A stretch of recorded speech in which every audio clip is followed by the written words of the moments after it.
اچھا جی اب کیسے پتہ چلے گا کہ ہم غافل ہیں؟ یہ کیسے پتہ چلے گا؟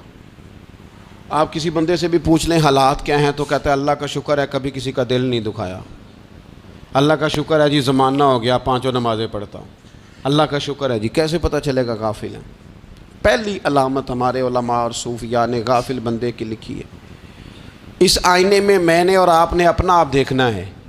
غافل بندے کی پہلی علامت یہ ہوتی ہے کہ وہ دنیاوی کاموں میں چست ہوتا ہے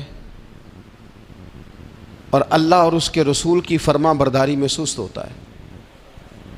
یعنی نماز کے وقت تو اسے نیند ستاتی ہے، پریشانی ہوتی ہے، لیکن اگر کسی جگہ مال مل رہا ہو، پیسے مل رہے ہوں، وہاں جانا ہو تو پھر اسے کوئی چیز بھی تنگ نہیں کر۔ دنیاوی کاموں میں چست ہوگا، یعنی ٹی وی کے آگے، موبائل کے آگے وہ گھنٹوں بیٹھا ہوا ہے، اور اگر اسے 25 منٹ قرآن پاک سننا پڑ جائے، اگر اسے 20 منٹ دینی محفل میں بیٹھنا پڑ جائے، اگر اسے کہا جائے کہ تو 20 رکعت نماز نفل ادا کر، دنیاوی کاموں میں چست ہے، دینی کاموں میں، یہ غفلت کی پہلی علامت۔ پھر ذاتی معاملات پہ پیسہ خرچ کرنا ہو تو ڈھیر سارا ہے، کسی غریب کی مدد کرنی ہو تو۔ وہ ہمارے ایک دوست ہیں، وہ اکثر کہا کرتے ہیں، وہ کہتے ہیں آج کل کسی سے کہنا فلائی کام میں، دینی کام میں، کسی کی مدد میں کچھ 4 پیسے خرچ کرنے ہیں تو لوگ کہتے ہیں ہاتھ تنگ ہے۔ ہاں کوئی سستا پلاٹ ملتا ہو نا، اور اگر یہ سمجھ آ جائے کہ وہ مجبور ہے بیچارہ بیچنے والا، تو پھر کہتے ہیں میں 2-3 دوستوں کو پھاڑ لے سن۔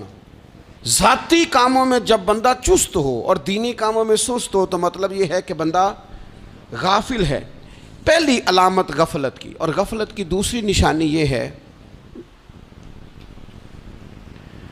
کہ انسان گناہ کے کاموں کو معمولی سمجھنے لگ جاتا ہے۔ یہ غافل بندے کی نشانی ہے، گناہ کو معمولی سمجھتا ہے، چھوٹا سمجھتا ہے۔ آج کل لوگ کہتے نہیں میں کو اکیلا کر رہا ہوں، ساری دنیا ہی کرتی ہے۔ اور جناب کیا ہو گیا، اگر یہ غلطی ہو گئی تو بندے سے ہو ہی جاتا ہے۔ گناہ کو معمولی سمجھنا، چھوٹا سمجھنا، اور کہنا پھر کیا ہو گیا ہے، انسان سے غلطی ہو جاتی ہے۔ آپ دیکھ لیں کہ سینکڑوں بیسیوں گناہوں کا بوجھ ہمارے سروں پہ ہوتا ہے، لیکن کوئی ہمارا دبدبہ ہے، کوئی ہماری گفتگو ہے، کوئی ہمارے جملوں میں خود پسندی ہے، کوئی ریاکاری ہے، کوئی تصنع ہے۔